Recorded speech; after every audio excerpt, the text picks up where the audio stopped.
Hey, hey, hey, hey. Welcome. It's Aaron live.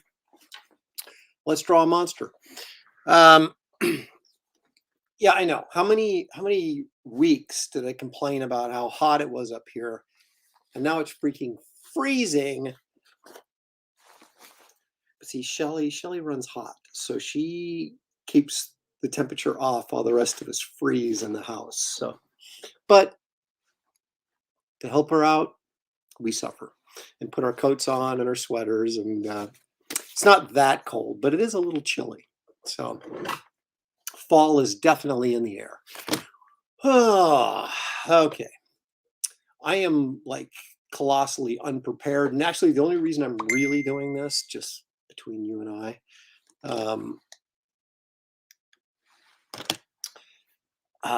a Wraith of God closes out Sunday night. The campaign ends on Sunday night. So I've got to promote. And so part of promoting is doing live feed videos. So here I am. I'm promoting. But I want to give you guys, give a little something back for the time that you're spending with me. And that includes me drawing a picture. So that's what we're going to do. Oh my goodness. Comments are rolling in. Let's see. Jeff Stout gave us a little Joker intro. Here we go. That was terrible. That's why I didn't get picked for the role. Plus I had no hair. JP Roca's here. Nighthawk Warrior. How about that? We haven't seen him in a while. Statistical Zero is here. He does. He sees a guy that resembles me on this channel from time to time, and it might just be me. Leg Kick is here because Leg Kick is almost always here. Well, look at that. Julie Gable Meisner's here. She says, great talent. Thank you, Julie. Julie went to grade school with Julie and all the way through high school. So it's nice for her to drop in. Prater 7's here. Who else is here? Oh my goodness, just the comments are rolling. Sequential Treasure says, congrats on breaking 98K, Aaron. You'll make the 100 mark, I'm sure. That would be awesome. I mean, you know, who's going to complain about 98K, right? Except maybe somebody like John Malin who made 260K. Maybe he would complain about 98, but not me. I'm thrilled, but I would love to get to 100 just so I can say I did it. JP Roca says it's hot in Chicago. Well, it's not like it's freezing here. It's just cool, you know. And you know when you feel it in your hands, your fingers are like cold, and you're like, it's not that cold in here, but my fingers are cold, and I got to draw with them, so I got to keep warm. I'm going to build a fire right here. Aaron Louviere is here. He says, good afternoon, everyone. So he's including everyone. I think that's kind of him. He says, good afternoon, everyone. Nighthawk Warrior shared the stream out. Thanks, Nighthawk. Appreciate it. Dave Ulbrich, hooray for monsters. Don't we all love monsters? I think deep down inside, we all love monsters. JP Roca is sweating like a... Oh my goodness. Okay, let me show you. Last night... well, first of all, let me do this. Let's have a quick public service announcement, because I keep forgetting how important this is for you guys to like and subscribe. Or I guess even if you don't like it, I guess just clicking like a response to it helps with the you know, the monetization of these channels. So you know, so help a fella out. And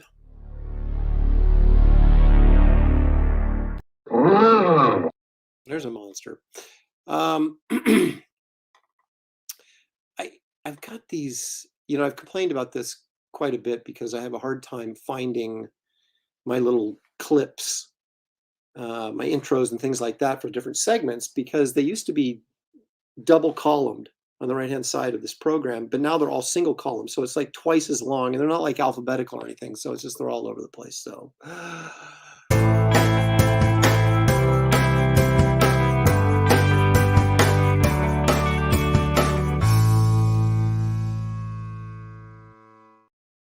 what am I working on? Well, I'll tell you right now what I'm working on. I'm working on a pop-up book, and the pressure is mounting because it's featuring Marvel characters, and I had to do all the preliminary drawings and get it okayed by the pop-up guy, Matthew Reinhardt, who does the books. And so everything was cool with that. But we didn't have costume sort of final, approval on costume. I didn't know what costumes these characters were. And we all know that even characters as iconic as Captain America have multiple variations on their costumes now. So I got this list finally showed up, and it was like, of course, they're the most complicated costumes of every character. It's not like they're 90s versions, where they were just simple. And so I had to go back and over all these things and redo all the costumes or finish the costumes, but they're 10 times more detailed than I would have anticipated. And I got to ink all these, and I got them all done. There's a Avengers spread and an X-Men spread with multiple characters in multiple pieces because it's a pop-up book, right? So Cap's arms coming out with a shield when you open the book. It's really cool, but there's multiple layers of these things to do, and I got to have them all done by the 11th. So I got Wraith of God ending soon, so I've got to pump that up. I've got the pop-up book, which has to get done, and I'll show you this really quick. I don't know if I should or not, but I'm going to.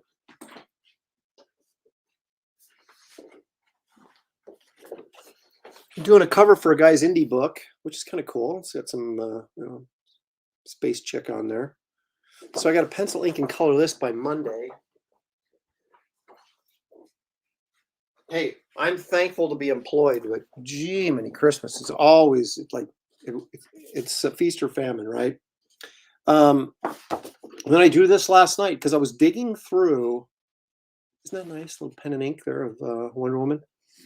I was digging through my flat files over here, looking at I have pieces that I started and then just abandoned, right? And I was thumbing through there to see what was in there.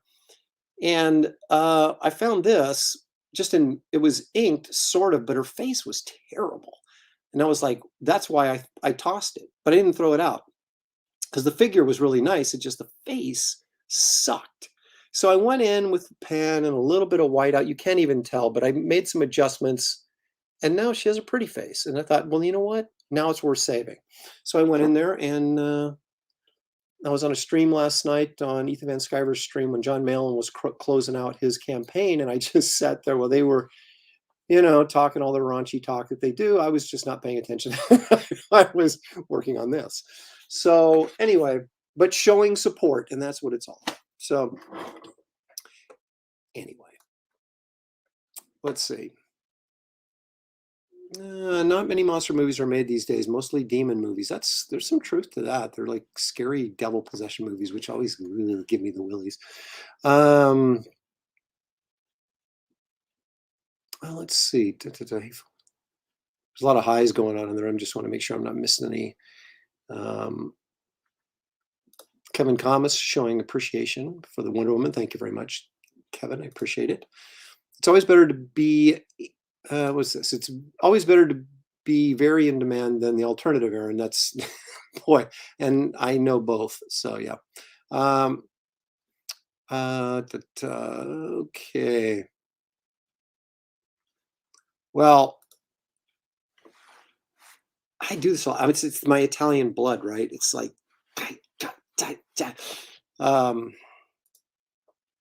maybe that's why I'm an artist, because my hands are always moving. So put a pencil in there and they'll draw something. Okay.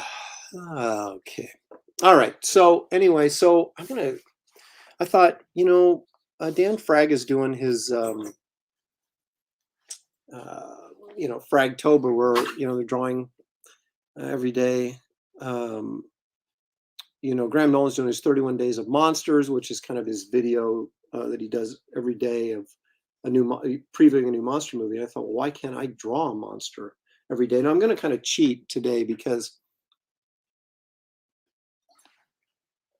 my new favorite thing to draw is, of course, well, it's either Man Thing or The Thing from Fantastic Four. And I just thought, I'm going to start off October 1st and draw The Thing. Not The Thing, John Carpenter's The Thing, but The Thing from the FF. Because I don't know. It's fun, it's easy, it looks cool, and this is, all that kind of stuff. So here's an excellent question. See, I don't even run my own show correctly anymore. I'm supposed to do this before I take a question.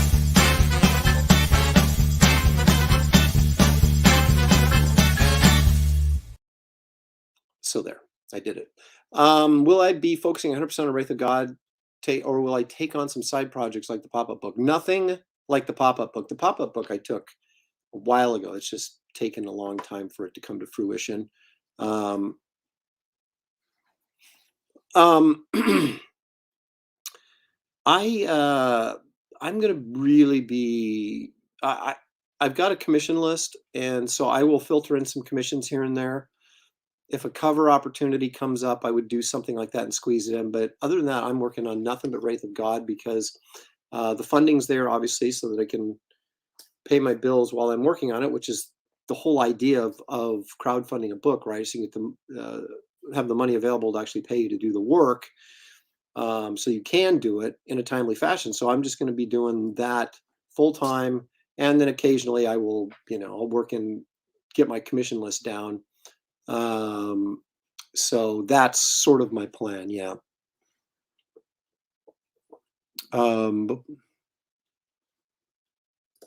I much prefer monster movies than horror films, and I do think there's a difference.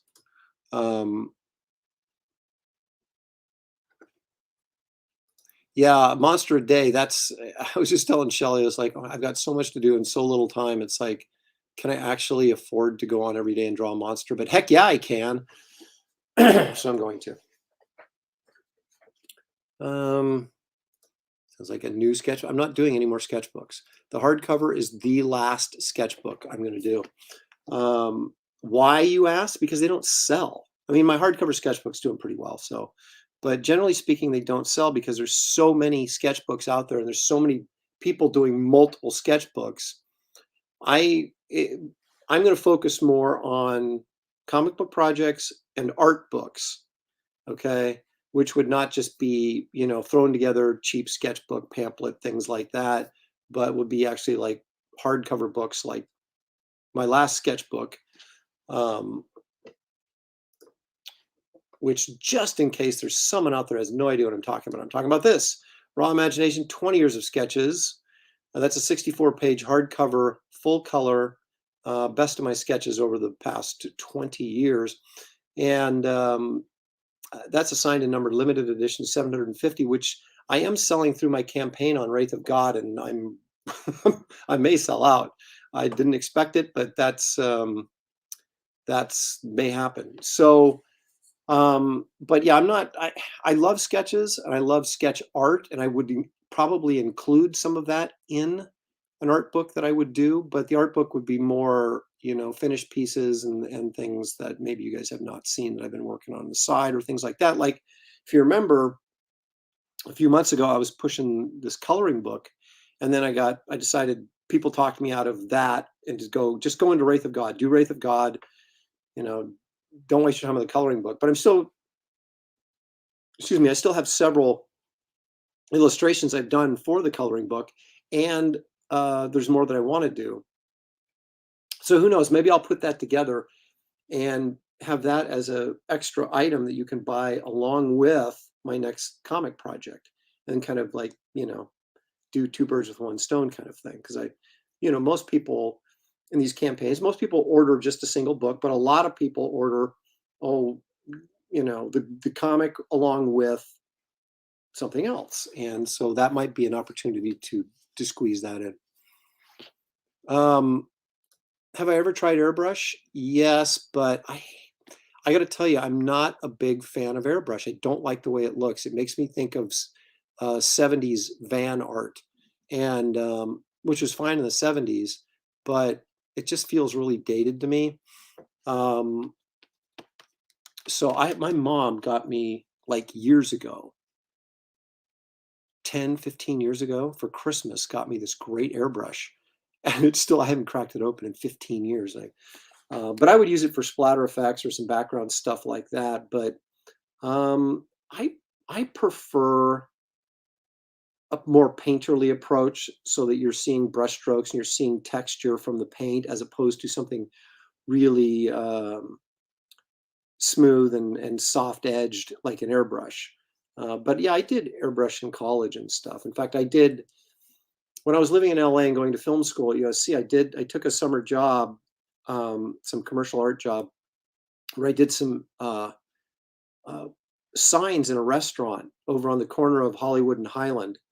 Um, I believe I believe it's still part of it's well, I haven't been down there in probably 5 or 6 years, so it may not be there anymore. But there was a place called the Donut Stop right there on Hollywood and Highland, and it was, but it was also it was like a two-part little restaurant thing. There was like this grill place that was like Bob's Famous Philly Steaks or something like that, and then right next to it was the donut stops, but they were connected, so you could walk from one room to the other.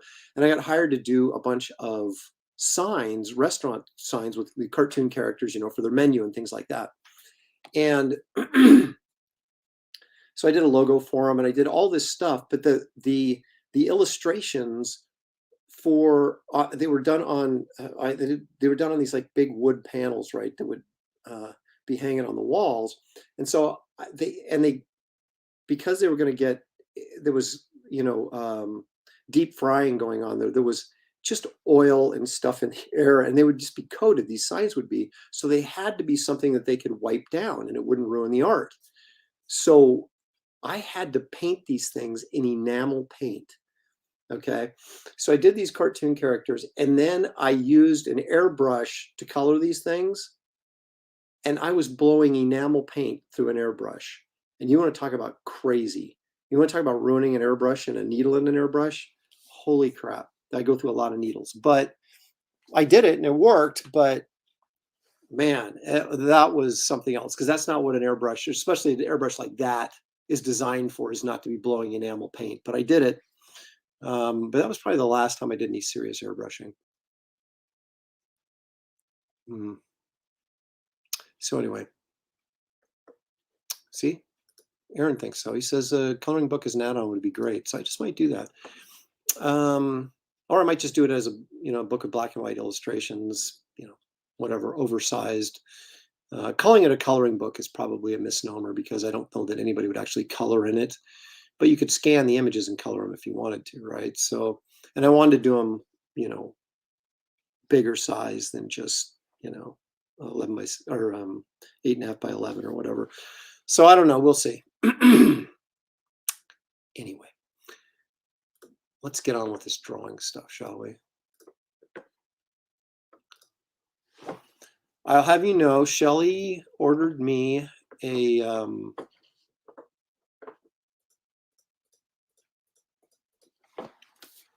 drafting table that is going to sit right over here, and will change this whole dynamic of me sketching. Where's my drawing tablet at? Wow. I'm so never ready to do this. Hang on a second.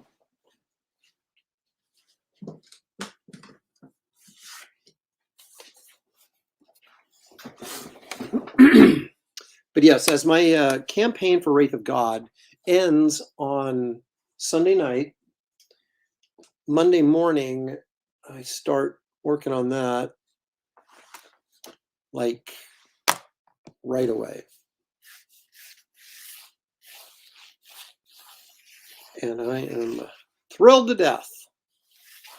And I do mean that.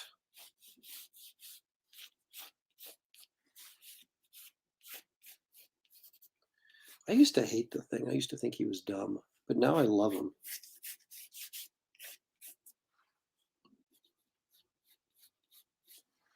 I don't know. It was like, I don't know, maybe that, was it that Barry Smith Marvel Fanfare issue of the thing that I just thought was, way cooler than anything I had seen anybody draw the thing before. And so maybe that sort of started turning the tide for me on the character.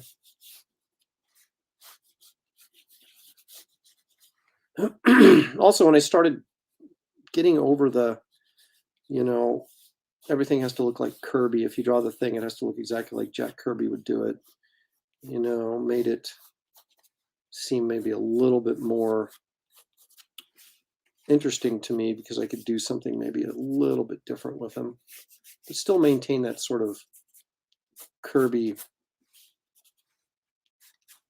look, because I mean, let's face it, that's sort of the definitive look for the character. I don't like to stray too far from it, but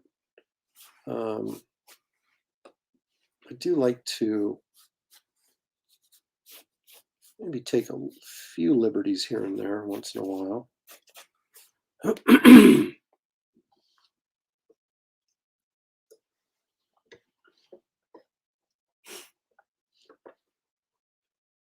I still haven't picked that up yet. Don't you find that it was kind of weird that he published that through Fantagraphics? I mean, it's like, this is Barry Smith doing like this huge thing. It's like you would have thought a bigger publisher would have wanted that. Oh, man, I'm promoting smoking to America's youth. That's a cigar, man.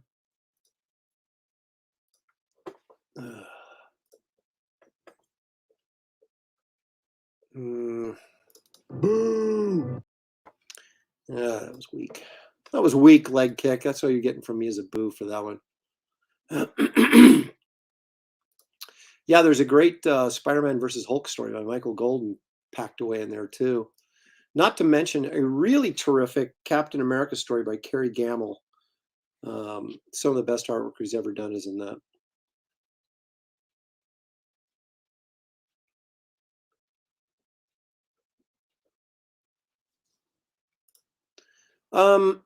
That's an excellent question. And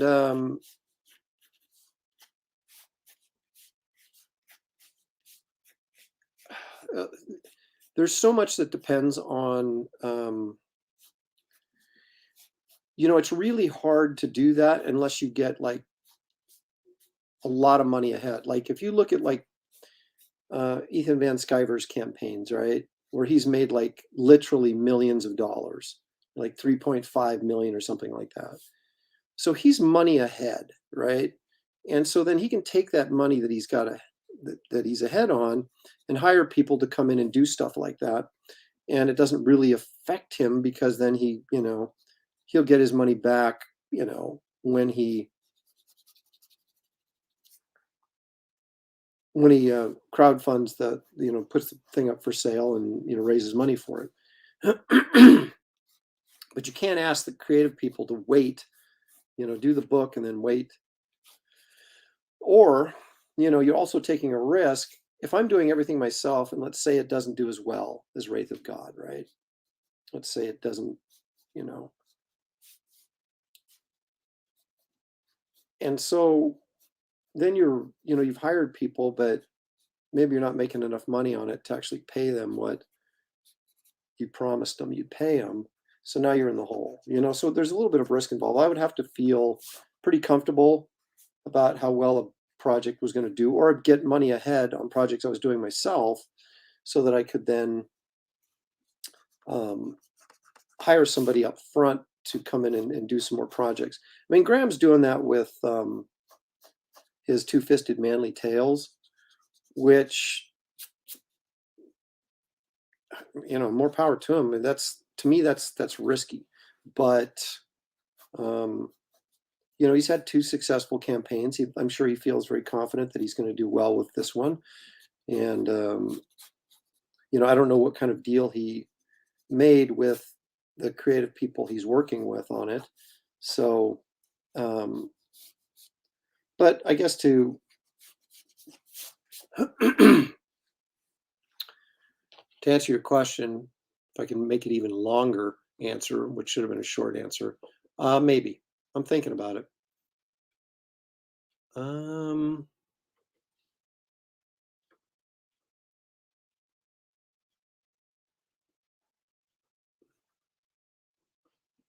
uh,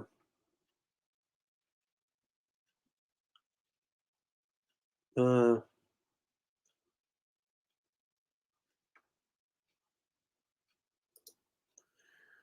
I wonder if other publishers were concerned with possible low sales numbers. Believe me, other publishers are always concerned about low sales numbers.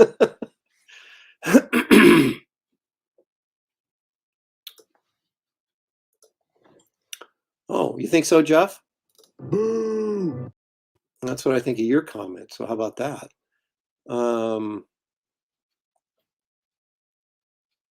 uh,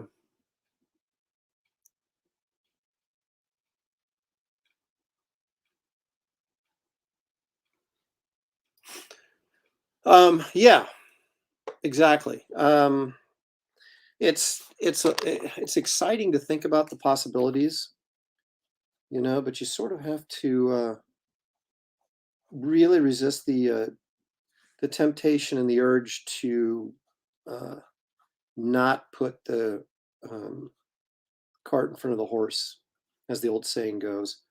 Um, but yeah, realistically, if you're doing a universe where there's multiple characters and multiple different stories that can't all fit in the same book, yeah, then you're looking at eventually having to do hire people to at least draw some of that stuff and even maybe have guest writers or something. um, and I would love to do that. I've always wanted to be a publisher as much as I wanted to be an artist and a writer. Excuse me. But it's just amazing how life gets in the way.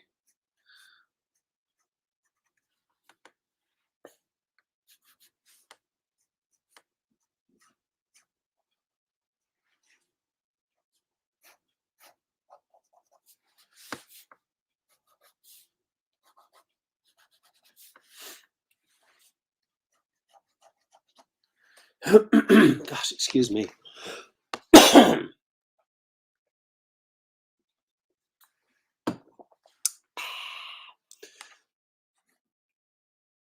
Okay.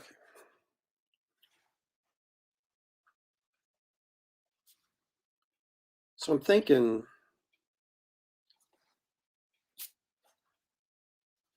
about all the possible monsters I could draw. I don't know that I'm going to do movie monsters because I got to worry about likenesses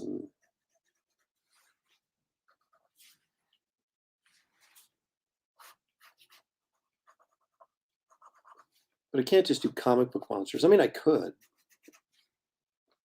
Werewolf by Night, Man Thing, Swamp Thing. Um, Tomb of Dracula, Morbius, the Living Vampire.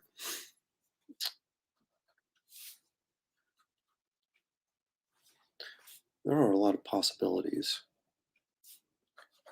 Well, Man Thing's coming up soon because, this is me we're talking about.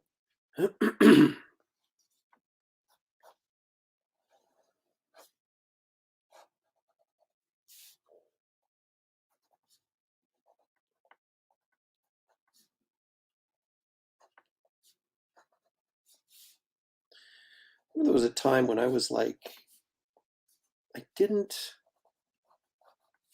draw teeth in the mouths of when I was younger because it always looked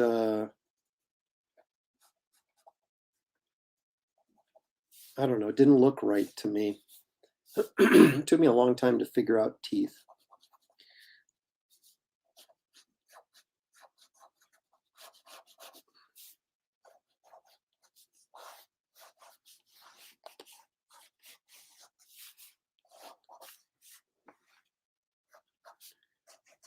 It's not a great look drawing superheroes without teeth, you know?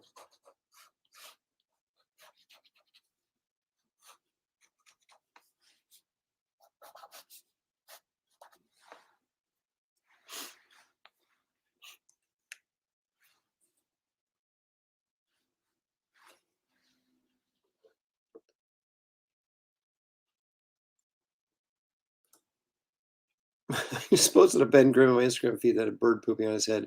I go for the lowbrow humor. Well, whatever works, right?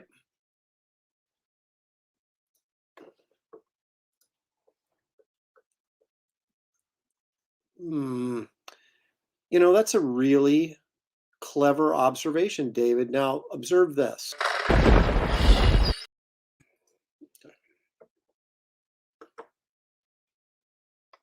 You guys are just working the Estelle Getty angle, man.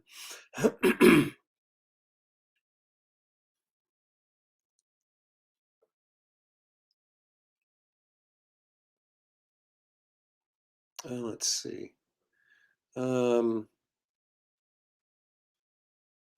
thing always has a cigar, man. I don't.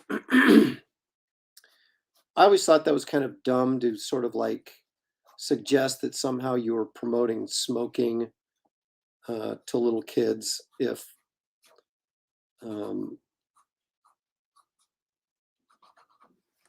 like Howard the Duck or The Thing, or well, they had like just a couple of characters: Wolverine, The Thing, and Howard the Duck. Right? Were the the only guys who, man, were the only guys that were like occasionally smoking cigars. Right? Now I know it's taboo to smoke cigarettes in this day and age, but um, I don't know. Cigars are more of a you don't really smoke cigars, right? You just sort of puff. I mean, you don't really inhale. You keep the smoke in your mouth and blow it out, right? I mean, I don't know. I don't smoke cigars, but um,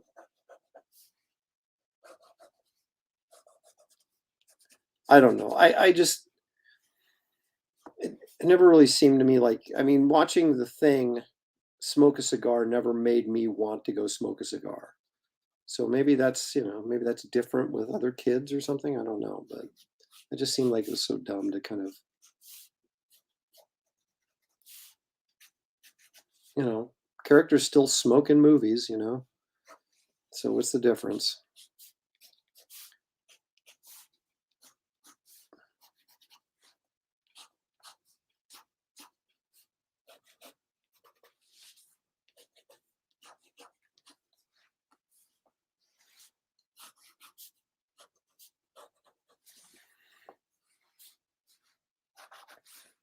We used to have candy cigarettes when I was a kid. Are you kidding me? We buy these candy cigarettes and then pretend like we were smoking with the candy cigarettes. And I still never smoked a cigarette in my life. So,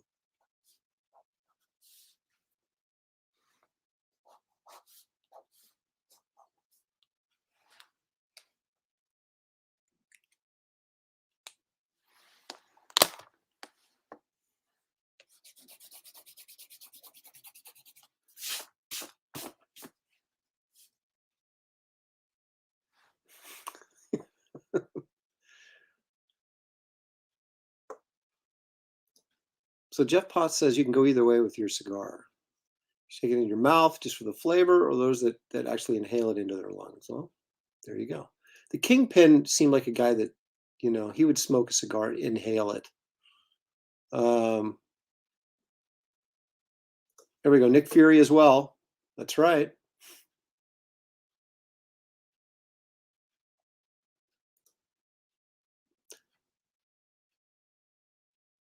I don't know. I never heard that. Um,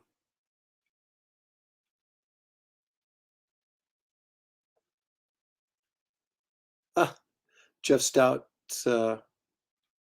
the thing I did that he got from me is being framed even as we speak. Well, thank you. That's very kind.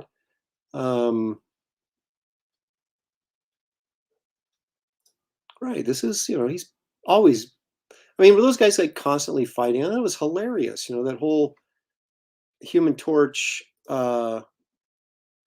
thing, dynamic in the old comics. I love that. It's hilarious. But when it came down to getting the job done, they got the job done. They worked together. But I mean, that was the whole thing, right? The Fantastic Four was supposed to be this sort of dysfunctional family, right? And I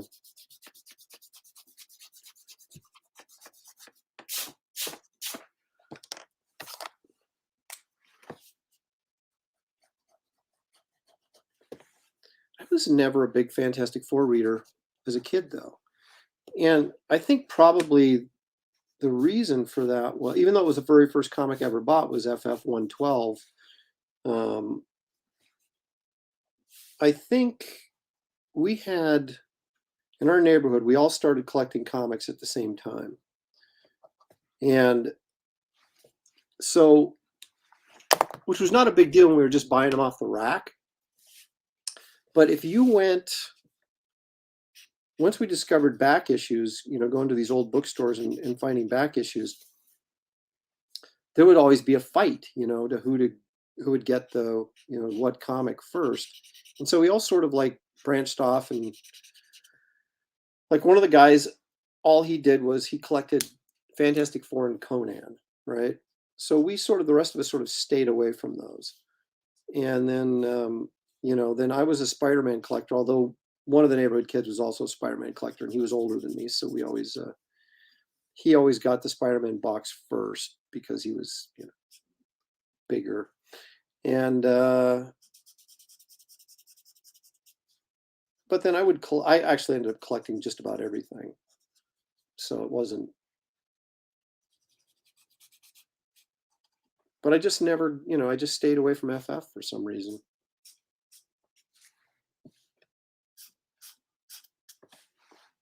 I don't know that I would now. If I had to do it over again, I might be a bigger FF fan. I don't know if it was because Reed Richards had gray hair or something. I don't know. Seemed old to me.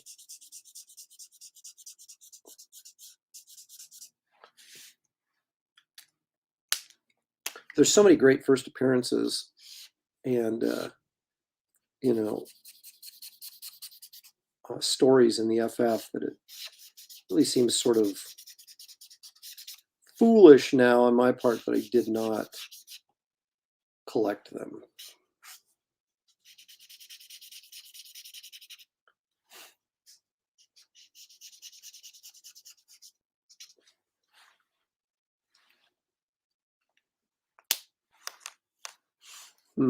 What do I want to do here? I think I will.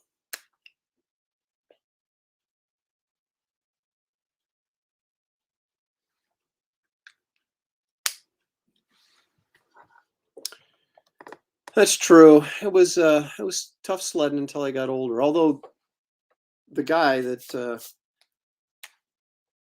he's still bigger than me, so he actually was a Navy SEAL too. So there's no way I'm messing with him. If he wants a Spider-Man box first, he can have it.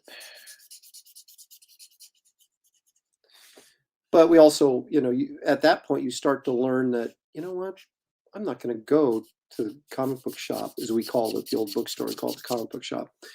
I'm not going to go to the comic book shop with him anymore, and then I don't have to worry about fighting over the Spider-Man box.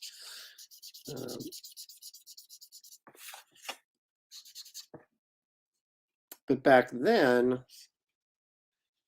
we had no way. I mean, this is all before any of us were driving, so we had no way to get to the comic book shop unless our parents took us, or we would go by ourselves, or pardon me, we'd go not by ourselves in the sense that we went. Excuse me, I had to get another black. Oh, knock the camera over.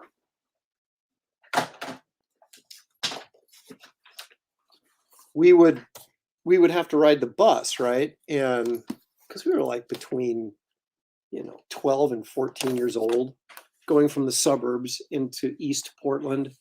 And so, yeah, there was no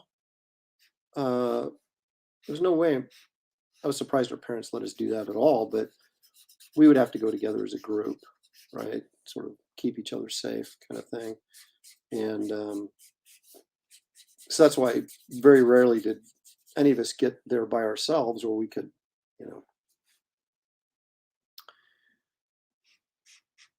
but occasionally I got my dad to take me down there because my dad actually worked two jobs, but one of the jobs he had is he worked as a weather stripper as a subcontractor for construction. And he used to get his materials down this place in Southeast Portland that was a block away from where the best of the best comic shops were, which was Serendipity Bookstore. And so when he had to go get parts and metal and stuff, I'd go with him. And it was so funny. My dad was so like old school. He wouldn't like drop me off at the bookstore, right, and then go get the metal. He would go and park in the to get the metal, and then I would have to run a block and a half down to the bookstore, and I would have as much time as it took him to get his metal and then come back and swing by and get me. So I usually could squeeze about 30 minutes out of it, so I had to look fast.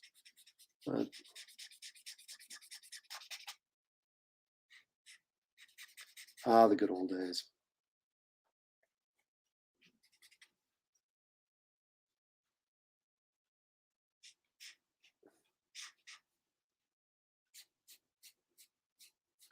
The thing is too easy unless you do a lighting effect. So I'm doing a lighting effect.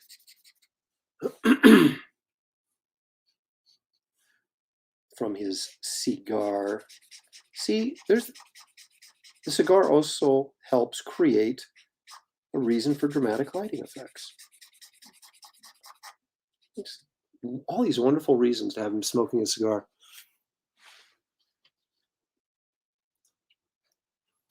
Oh, wait a minute. That's the wrong one. This is the one. Aaron, do you ever draw the thing as the original design from the early Kirby? You mean like the lumpy, Play-Doh-y looking thing? No, I don't think I ever have.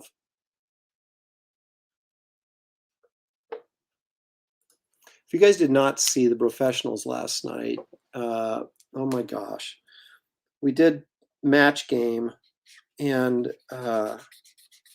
Billy Tucci was doing his Paul Lynde impersonation, which was hilarious. And if you're too young to know who Paul Lynde is, you'll have to look it up. But oh my gosh, it was so funny.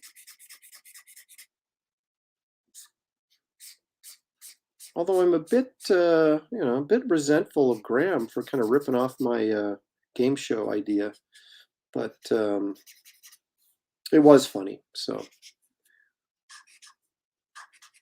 and that's all that matters, right? So we squeeze some entertainment value out of it.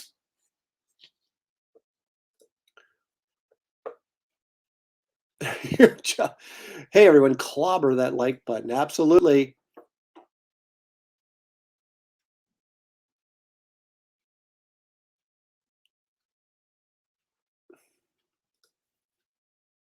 Steve, everything's available. You know that. You know me well enough. Steve, a best friend from high school. Now he's a corporate giant, but must be tuning in on his lunch break or something. Everybody who knows me, Steve, knows everything's for sale. Don't you already have? Didn't you just buy a thing from me not too long ago? Pretty sure you did.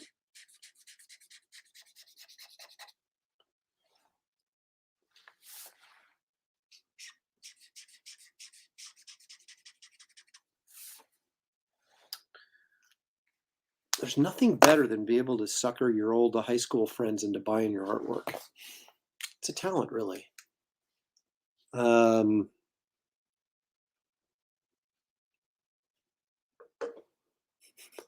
Hopefully, I will never say balloon knot again. Oh gosh. Oh, was that my cigar comment was meant more in response to yesterday's game? Yes, of course. I'm sorry.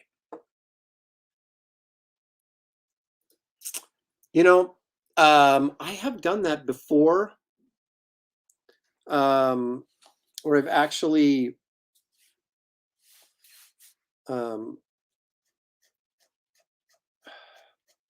dressed up as one of my own characters for Halloween. And the problem with doing that is no one knows who you are. So you're constantly explaining yourself. Who are you supposed to be? Who are you supposed to be? Hey, who are you supposed to be? So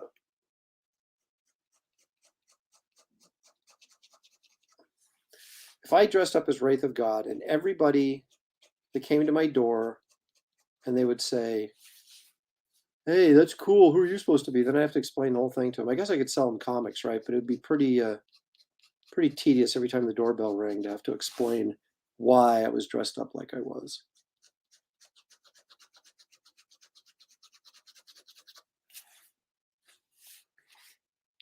And I don't know if I still have my duster or not. And my duster's not black, it's like brown.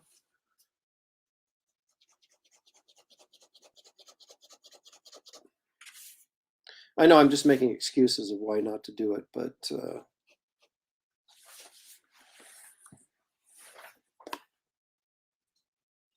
oh, you know what? That stupid autofocus is on. And that, I just can't have that. Okay. I had this character from the 1920s, 30s. It was Prohibition character, right? That was called Deuce. And I wish I had a picture of him handy. I don't, or I'd show you. And I was really working on this project, trying to get this thing off the ground. And about that time, Dan Jurgens had come out with, because everybody was like, there was that period kind of around the Ultraverse time where everybody was sort of really and Image, I think, helped spawn this a little bit, pardon the pun, that to create the, everybody get their own character out there, right? And so Dan Jurgens had something called, he came up with a character called Deuce, who was more of a traditional superhero. But he got it out there and copyrighted before I could ever do mine, so mine just kind of died on the vine. But so I had this character, and it had this mask, which my mom used to be a professional seamstress, and way back in the day. And so I had her make this mask for me, and it looked exactly perfect. I mean, it was exactly like the mask that this guy had, the character had. But then he had this red hair, right, that was always like, well, actually, I'll draw it for you. I'll draw it real quickly here. It was just basically,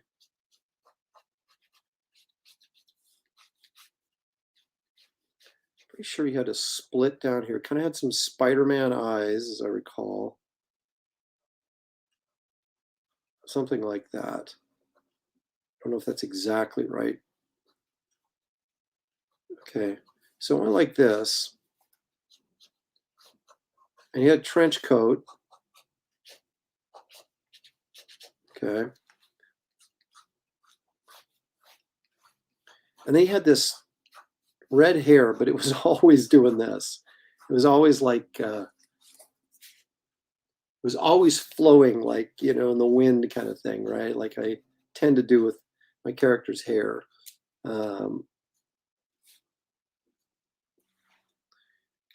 Okay, and so then this was solid black here.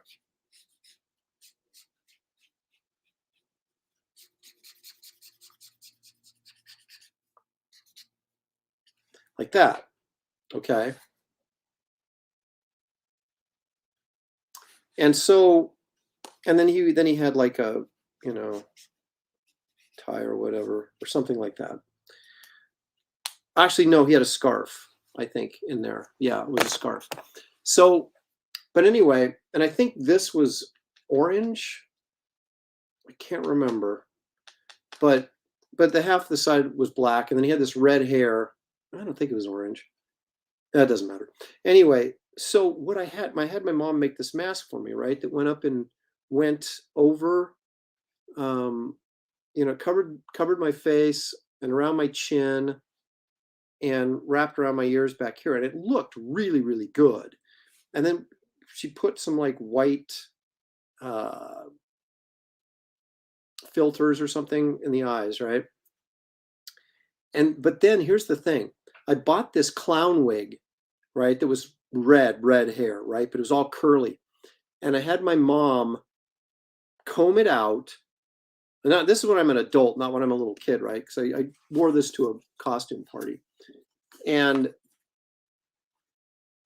comb the hair out so it was like flopping over and blowing to one side, and then we just put so much hairspray in it so it looked like it was always blowing in the wind, and it looked really, really good. And so yeah, I went to a Halloween party like that, and everybody was like, "Who are you supposed to be? Who are you supposed to be?" And so, I mean, I literally was doing my sales pitch on the character the entire party.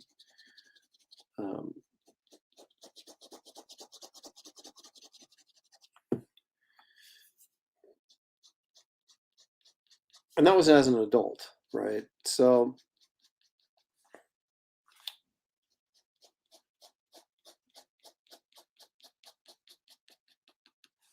I remember one time when I was a kid, I was reading Captain America. I was really into Captain America. And it was during that period of time in the 70s where he became Nomad. He quit being Captain America and became Nomad, right? And so I had my mom make me this Nomad costume. And again, it was a killer costume. But then, so I went around as Nomad, and no one knew who he was. You know, if I had dressed up as Captain America, everybody would have said, "Oh yeah, the kid's Captain America," but no one knew who I was. And so then I had to, again, every door I went to get candy, "Who are you supposed to be?" And then I'd have to explain the whole thing to them. And then, their eyes would start glazing over, like they didn't want to hear about the history of Captain America from this, 12-year-old kid.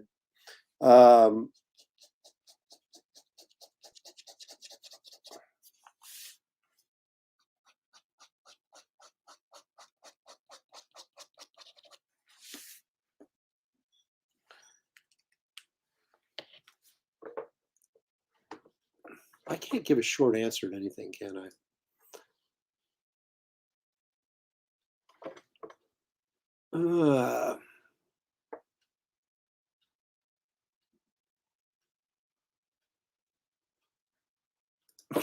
It's because I'm in Portland. Everyone expects you to be a Bendis character.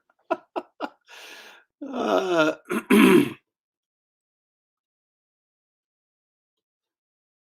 there you go. Give them. You know what? I've got a bunch of these. I got a bunch of these left over. I should stick them in everybody's bag, right?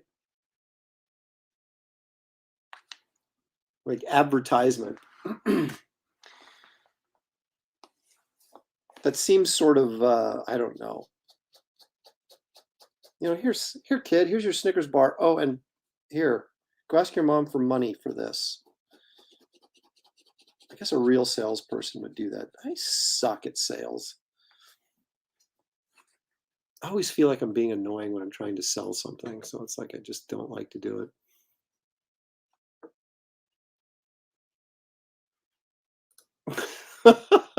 Dressed like the Hulk. And everybody thought I was a Jolly Green Giant. Oh my gosh, that is funny. And then you get frustrated. I'll give you that. Then you get frustrated because no one gets who you're really supposed to be dressed up as.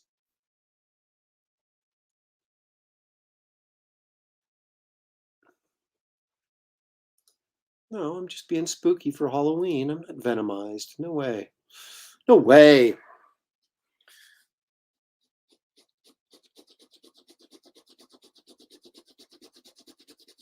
That's why I'm cross-hatching out of the heavy black shadows, see?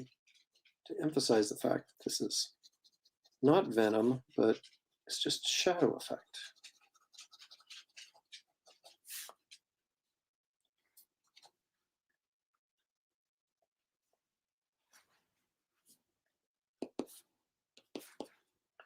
Little pock marks in the rocks here.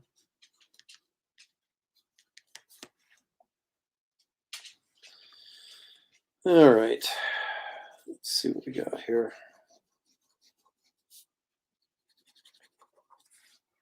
I'll tell you though, doing all this sketching that I've done like on live streams and stuff has really kept me sharp.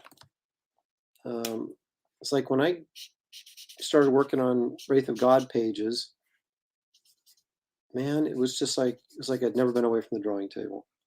Because I hadn't done that much comic work other than that story for that Swedish publisher that still has not been published yet.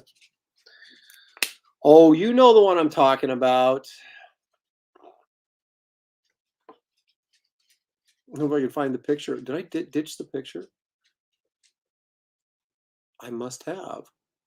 Oh, no, I didn't. There it is. Yeah, that still hasn't come out. But that's the last comic story I did, and that's been months ago.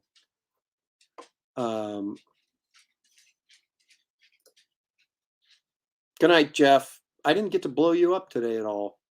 I did boo you, but I didn't blow you up.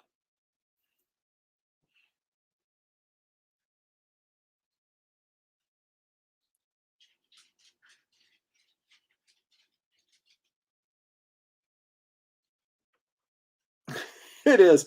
I did sort of, well, I didn't directly rip off Cable, but I was sort of thinking that in my mind when I was working on it. But then it was one of those weird things where I designed the character and I started going, God, this kind of looks like Cable. And I was like, okay, well, I got to make a couple changes here so it's not Cable. And, but yeah, it's funny sometimes that happens. You think, oh, I'm doing this really cool thing. You're going, wow, this looks just like somebody else's character. And I don't know if you do that subconsciously or, just because you think, oh, this character would be cool if he looked like this, and you go, and then you've just drawn something that looks exactly like someone else did.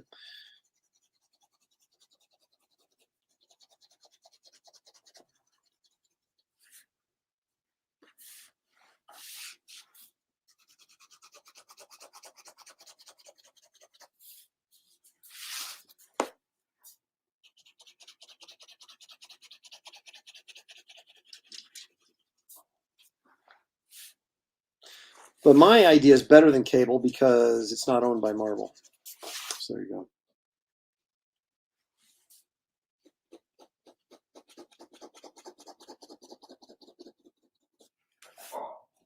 Uh-oh. Dog is growling, which means he's about to bark. But maybe he won't. Maybe he won't do it.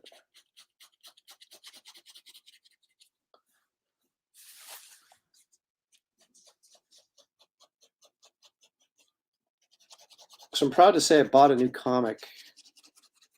It just showed up yesterday.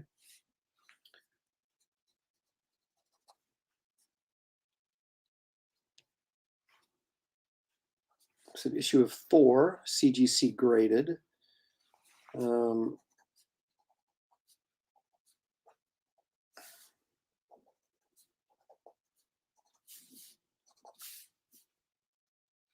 Thors don't seem to be as popular right now as some of these other books are, and so you can get actually good deals on issues of Thor. And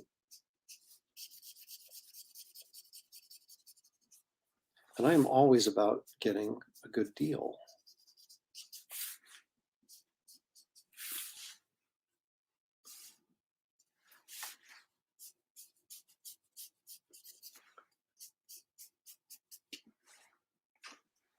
There's a ton of books I want to get, but I'm not going to overpay to get them.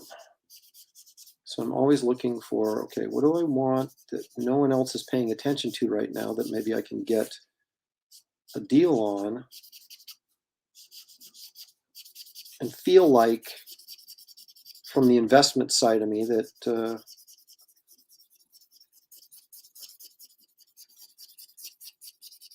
I have room for some potential growth. And there's a lot of Thor books right now that are just no one's really interested in. It wasn't too long ago that I got my Thor 126, which of course was the de facto Thor #1, because it was Journey into Mystery, but then they turned Journey into Mystery into Thor, and they just kept the numbering the same. So 126 is actually Thor #1 from 1966. Well, see, it's not a cheap book, but I got it way cheaper than I would have expected to. The way the market is right now, just because people weren't really focusing on Thor, and so I was able to get a 9.2 copy of that for a couple $100 under valued for it.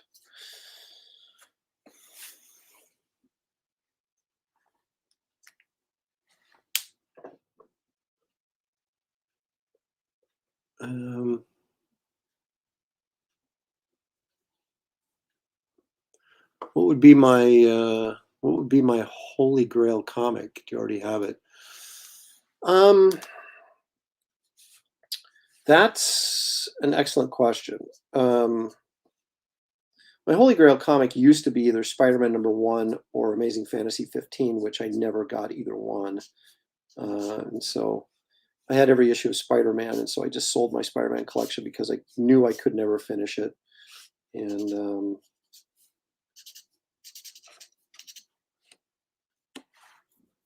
so I got a little pissy and just one day and said, I'm selling this stuff. I've got a Golden Age Captain America comic, which I always wanted to get, which I thought was pretty cool. I got Hulk #6, which was a Grail comic for me, the Ditko issue.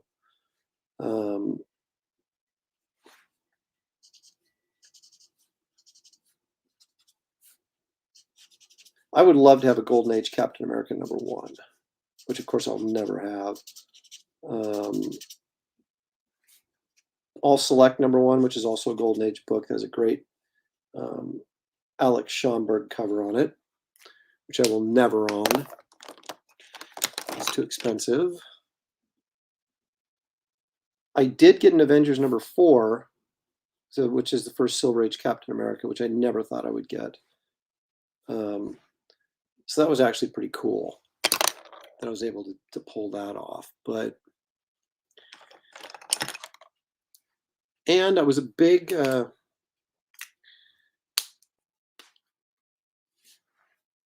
let's see, big fan of Uncle Sam comics from the 40s. That Quality Comics was the name of the publisher. They did those books, and they have a lot of nice, like Lou Fine and Reed Crandall artwork in them. And I did get one issue of that I've got several issues of it, but the one I was particularly looking for was #26.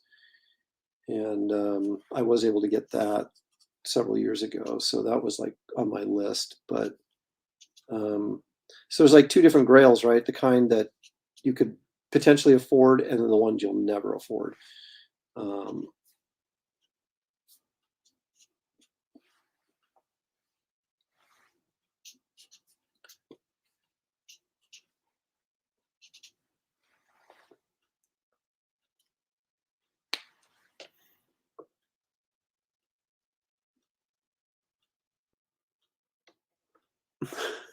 Paul. If you make his eyes glow yellow, he'll look like an angry jack-o'-lantern. Festive for the month. Look at that. Yeah, it's true. Yeah, I could draw Lord Pumpkin too, couldn't I? How many CGC books do I have? I got about 30. is all. I mean, I don't have a huge collection. I have because I sold it different periods of times throughout my life. I've sold bits and pieces of my collection. So I don't have anything post 1980 anymore. And so I only have about, I think, 1,500 books, and about 30 of them are CGC, because I won't spend big money on a book. And by big money, I mean anything, really over $200, unless it's CGC, because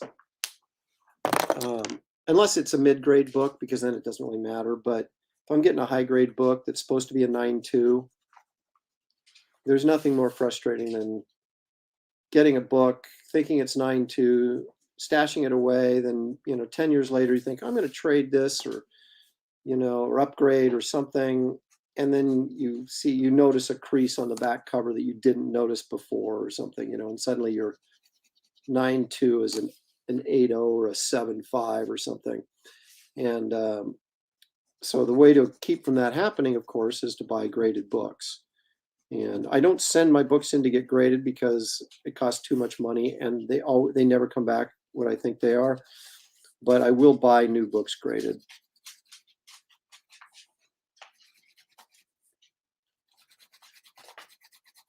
My dog is walking around down here, shaking an old shoe at me because he wants to play. How sweet.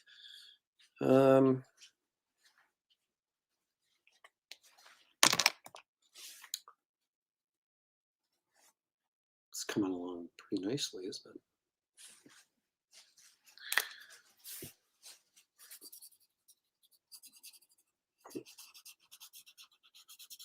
I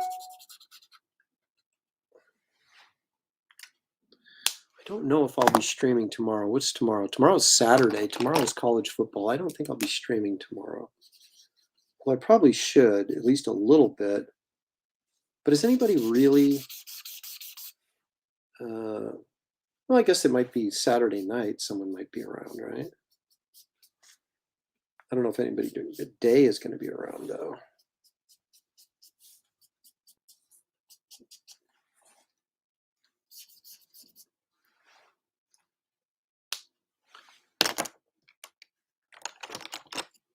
Should I do a quick bit of color on here? Why not? All right. I did his eyes blue already, so I'm going to go ahead and just do some quick color on here. Take a little colored pencil.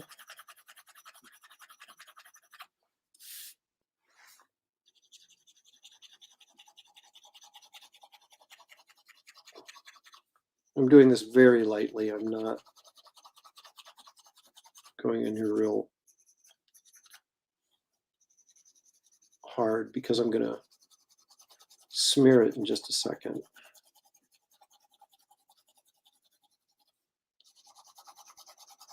This is more of a tinting than it is a coloring, right? So I'm taking a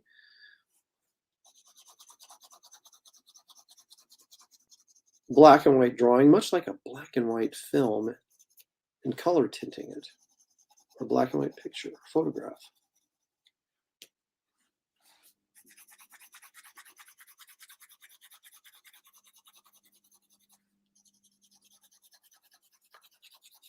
So just crosshatch the color over the top of the marker.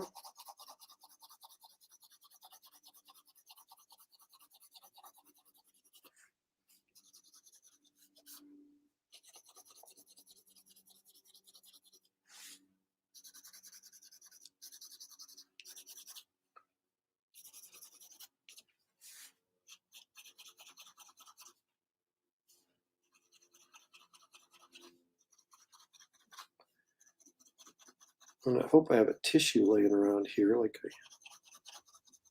normally do. Oh, there's one.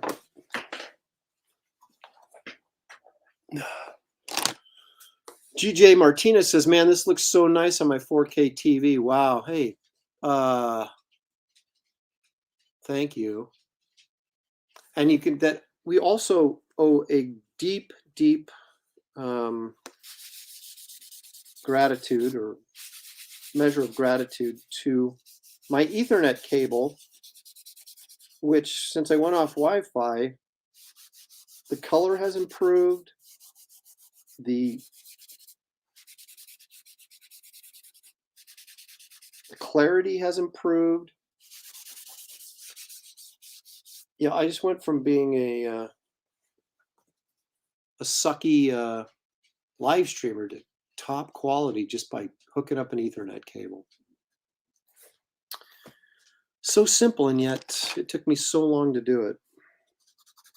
Well, honestly, I did not want to run that cable through our house. But I ended up doing it anyway because I had to do it. It just, the quality, and you all know who've been here, the quality sucked. And now the quality's better. So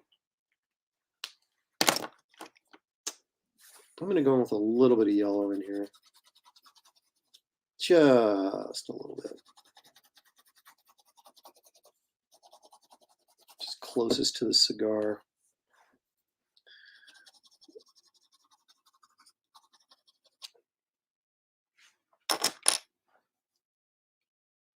How about them apples? There you go.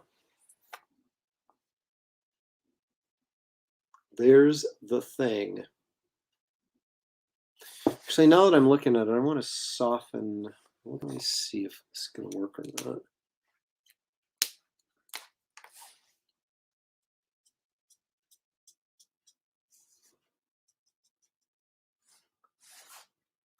I don't know if that makes much difference.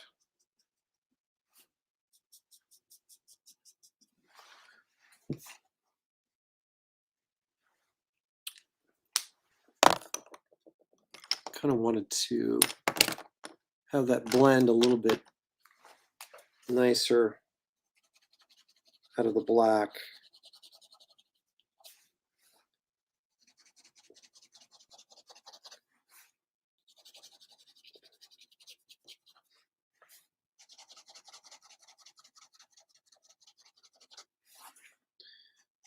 And really the idea is you do your cross hatching, you get your lines closer together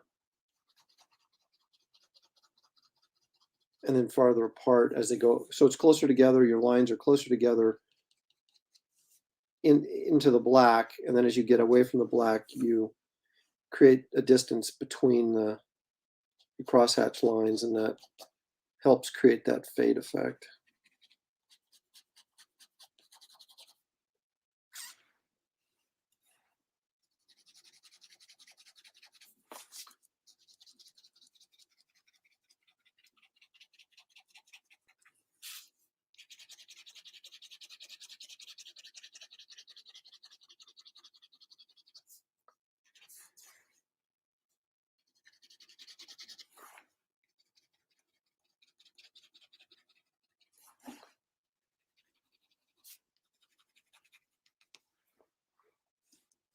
All right, that's a little bit better. See, that edge is a little bit, that blend from the black into the light is softer, a little bit more natural there. And that's what we were going for. So hooray, success. Okay. What about, says ahoy, Aaron. See, he's just one of those guys that Jimmy Owens coming in late. Just when I'm about ready to wrap up. GJ Martinez, it's always great to see you draw, especially on a Friday. I always catch your replays when I'm unable to catch you live. Thanks, GJ. I appreciate that very much. Kevin Thomas, little play on words there. Fantastic in every sense. Thank you, sir. Clydene's here again. Thank you, Clydene. Appreciate you showing up. Your name keeps coming up. We talk about image coloring from back in the day and all the coloring you did and the quality of the coloring you did and the coloring house that you had, your own stable of colorists, I guess, is always a topic of conversation. So you're well thought of among the in the coloring circles, Clydene. Say, yeah, maybe a Dark Side Thing mashup, right?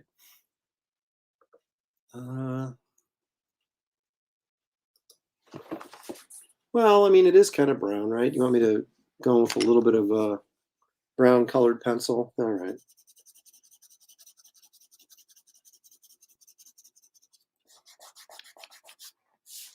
Ta-da.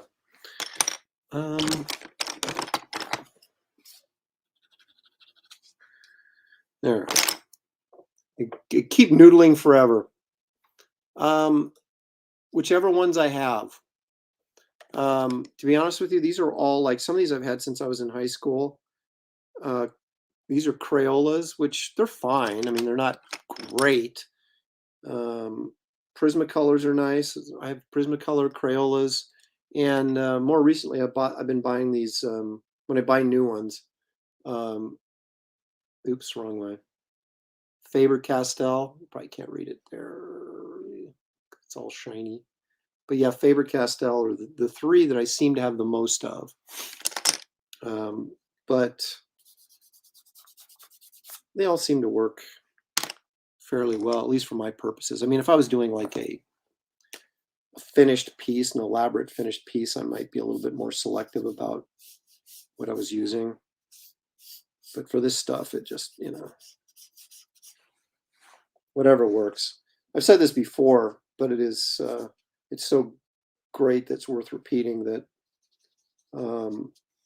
Kevin Nolan and Mike Plug both told me the same thing when I asked them what they inked with. They said whatever was within reach. And that's when I started to realize it's not so much the tool, but how you use it. And I just can't leave this thing alone, can I? Can't leave this thing alone.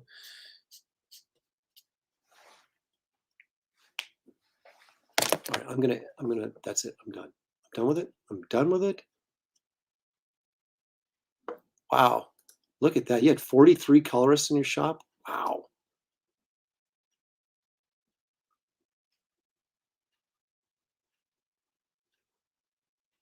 There you go. I love that. It's not the wand, it's the magician. That's great.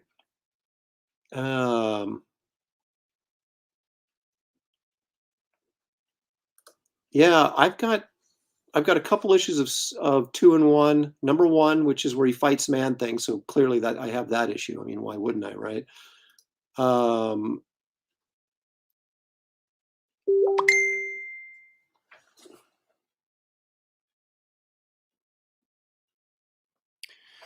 Anywho, okay. Well, I'm always like, oh, I don't have time to live stream. Then I live stream and I don't want to leave, but I got to go finish that cover. So let me sign this, make it official.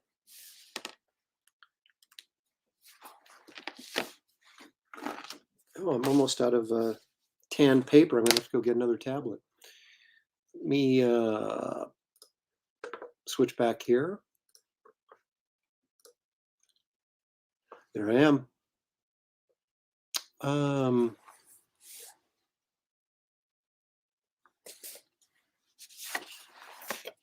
Hold that up there. Oops, I won't go. It's an angry thing right there. He's ticked off, but he's not so ticked off that he's going to take the cigar out of his mouth before he crushes you. I can also do the Hulk. The Hulk's a monster. So we got the Hulk, we got Man-Thing, we've got Swamp Thing, we got a lot of Garbage Man, Sludge. Oh my gosh. Lord Pumpkin. Just goes on and on. But anyway, that's our monster for today. And although I think Ben Grimm might be offended if we called him a monster, but although there is the classic FF cover, this man, this monster. So anyway, there you have it. Hey, let me remind everybody, if you haven't backed Wraith of God, that is my Indiegogo campaign that is over Sunday night. And so we're like over $98,000 and almost to 1,400 backers. I really want to hit that 1,400 backers at least. And it'd be cool to be able to get to 100,000 and say, "Yay, we made 100,000." But I really want to get those 1,400 backers just because I want more people reading the book. So if you can, spread the word. If you haven't backed, please check out the campaign. It's the link is in the description of this video, and check that out and back if you can. I'd appreciate it. There's only a few more days left, so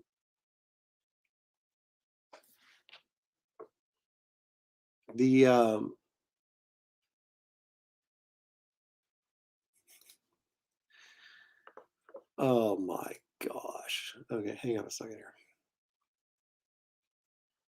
Boo! There you go. I'm guessing that was a thing pun, but Clydean says publish the link. The link should be in the description of this video right now. He called it. Oh man. All right. Hey, you guys. Thank you so much. Thank you, GJ. I appreciate that. Any sharing, anything you can do to help is fantastic. I will keep you guys as we move forward. I will, oops, I already did that one. I will keep you guys updated with new art on Wraith of God as I produce it. Not so much that I'll give the story away, but enough to let you know I'm working on it. And also when I get started on that oil painting for that stretch goal, for that print that everybody gets, we'll do that. We'll show segments of that and the production of that, and if I can pull it off or screw it up, you'll be right there with me to enjoy it. So anyway, again, thank you. I appreciate you guys taking the time to watch, and please like and subscribe if you haven't done that already. And again, check out the Wraith of God campaign if you're so inclined. I appreciate it very much, and we will see you guys soon. Everybody have a great rest of your Friday and a wonderful weekend.